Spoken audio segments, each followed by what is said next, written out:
Transformers reviews, tech and the news, whatever else I use as a muse. Hit subscribe, I appreciate the views. Influences interest on YouTube. Hey, welcome to the channel. Thank you for joining me. This is Inflewence, and I tried out Bonelab for the VR, the Quest VR, the new game. I didn't know much about it because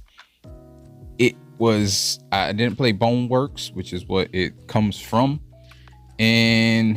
but it was interesting. I think it was overhyped for me, and I'm kind of glad I didn't know about it beforehand, because I probably would have been super disappointed. But it's not a terrible game. It's not even close to being terrible.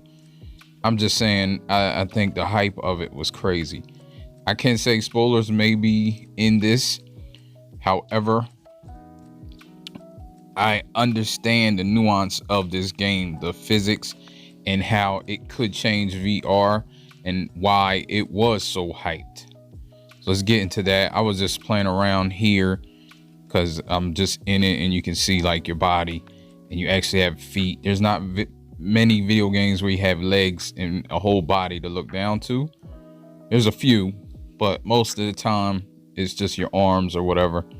And there's a reason for that does make this experience kind of strange and buggy at the same time. But so let's hop into it.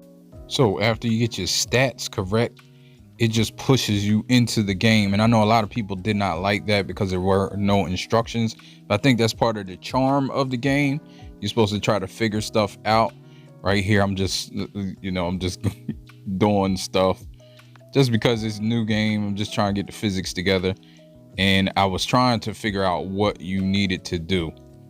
I was messing with stuff. I was going back and forth, and you need to grab a block and throw it at the mirror, which is not right there. You can see it. It's kind of like trying to egg you on, so you know what's going on, but I still just didn't know. And see, it just told you right there. I wasn't paying attention. So finally I was like, oh, okay, so they must want you to get this block for some reason. And that's what I did. So after standing there for like 20 minutes trying to figure out how to get this block, I finally got it, and this button appeared. Well, there I go now. I'm tossing it because I'm like, oh, is this a dice? Is this dice? Because once you grab it, then you can figure out, and it's changing your body shape. I was trying to figure out what it was doing, but then once I figured that out, I went on. Now this isn't a review like, oh, this is terrible, this is great. It's not that. It's just my experience.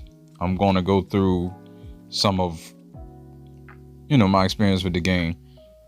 Hit the button, and then you just get into this, and this kind of unsettled me, like seeing a noose and sitting there, and I was making jokes about it, but I don't know, it just was kind of unsettling, and I didn't know what to do. I'm like, I know they don't want me to put this around my neck.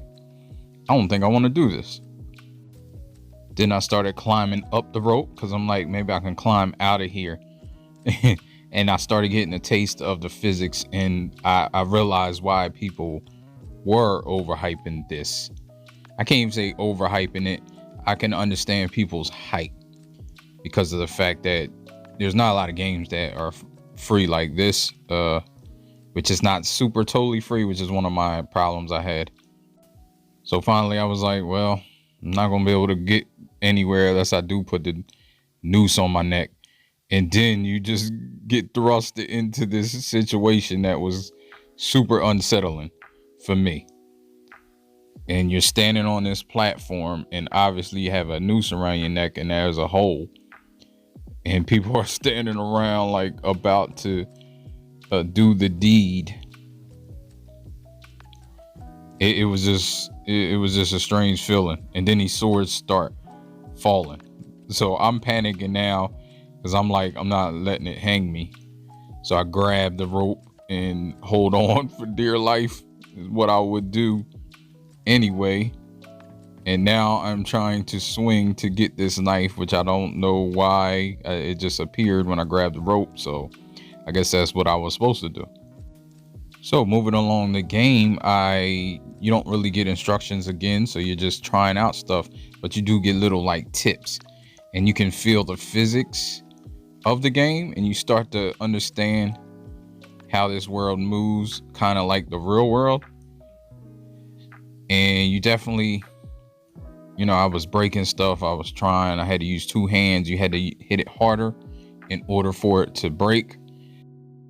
It was pretty interesting. It was pretty great. And then I saw like stuff, the floor was falling, so I grabbed on, and you could actually grab on and pull myself up. Now this comes to the first problem I had with having legs. You couldn't always, like, I'm trying to pull myself up here, but my legs kept hitting the bottom, which it did work eventually. And then I grabbed this thing that I had no idea what it was for. Again, the lack of instructions is a great thing and a terrible thing. It's just trial by error, basically. But so basically, the main focus of the first, I guess, 20-30 minutes, I don't know how long I played, but it's basically giving you a tutorial around the game. You eventually come out into a big space where they have different things going on. It was a little buggy for me. Some of the stuff doesn't seem finished. Like I said, with the legs, when you try to go jump up, sometimes your legs got stuck. Trying to bend over, there's a sit down and a stand up feature where you can sit down and play or stand up and play. It's supposed to, I think you can change it, so that's actually can be corrected. But just not knowing all of the controls, sometimes I try to bend down because I like bending over and picking up stuff and just actually trying to interact like physics, but my character would kind of sit down and his legs would be in the way of me grabbing stuff. That was weird. I couldn't reload sometimes. When later on in the game, I don't show it here, but you get some guns and you start to learn the weapon system, and I couldn't reload. So I'm getting out the game right now because I was pretty much finished for this session.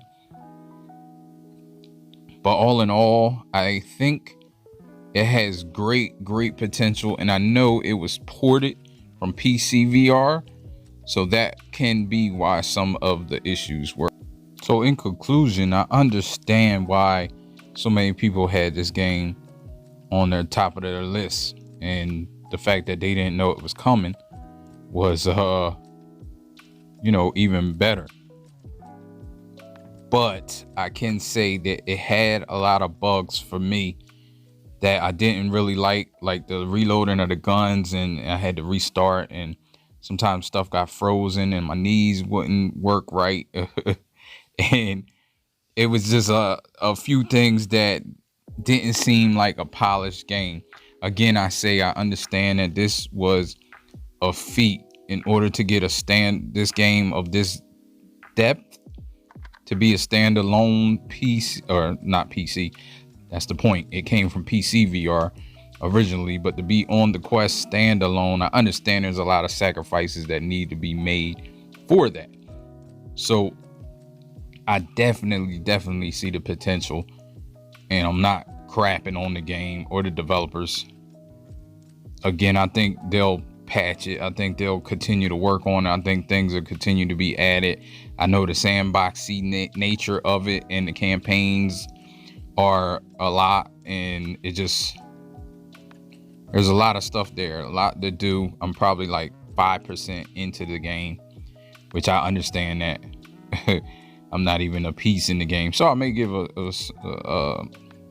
later review. I don't know, but that's my time in Bonelab and what I thought about it. All right, so thanks. I appreciate you watching this video. If you did, leave me a like, subscribe, share, and I appreciate it. Peace. Life ain't over, life ain't over, life ain't over, life ain't over.